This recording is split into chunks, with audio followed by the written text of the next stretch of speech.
All right, let's dive into this.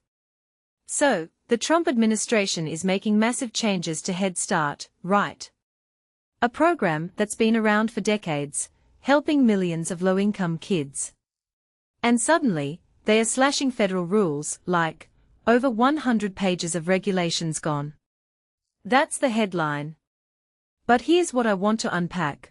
Why are some Republicans suddenly sounding more like cautious moderates than hardline Trump allies? And is this deregulation actually about helping kids, or is it a political chess move? Let's break it down. First off, the specifics. They are cutting requirements like disability screenings, small class sizes, even daily toothbrushing.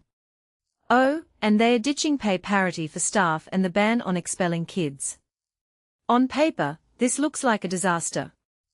But wait, Kennedy's team argues it's about flexibility. They say states can handle standards better than the feds.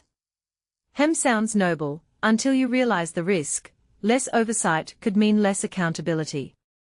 But here's what bugs me. Why target a program that's actually worked for so long?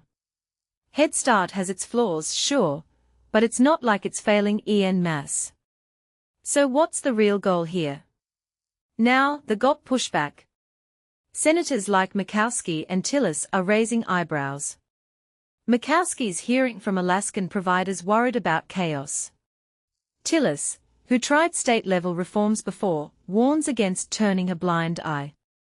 Interesting. These aren't progressive radicals, they are establishment Republicans.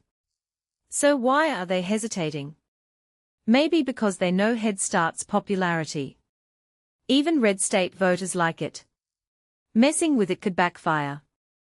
But here's the twist, Trump's base might love this. Deregulation equals less government overreach, right? So he's playing to his crowd while moderate Republicans get nervous. It's a tightrope walk. Let's talk about Kennedy's argument. He claims this'll expand enrollment by cutting red tape. But as one Democrat put it, they are promising to serve more kids by giving each less. That's a killer line. Because if you lower standards, maybe more centers open up, but what's the quality? Imagine a for-profit chain rushing in, skimping on staff training, cramming 30 kids into a classroom. That's the nightmare scenario. And the new rules, English-only instruction, mandatory exercise, seem like a bait and switch. They are adding more rules while claiming to deregulate. Contradictory much. But wait, there's a bigger story here. This isn't just about preschool. It's about ideology. To Trump and company, Head Start's a bloated federal program ripe for dismantling. To critics, it's a lifeline. And the 60-day comment period. That's where the real fight will happen. Advocates are mobilizing. Teachers, parents, maybe even those wary GOP senators, could flood the comments. And courts might stall the rollout. So, is this the end of Head Start? Not yet. But it's a warning shot. If you're watching this, you should care because this fight mirrors bigger debates. How much government should intervene to protect vulnerable kids? Where's the line between bureaucracy and safety? One thing I keep thinking, why does every policy debate have to be a war zone? Head Start's survived decades of political shifts. But Trump's approach feels personal.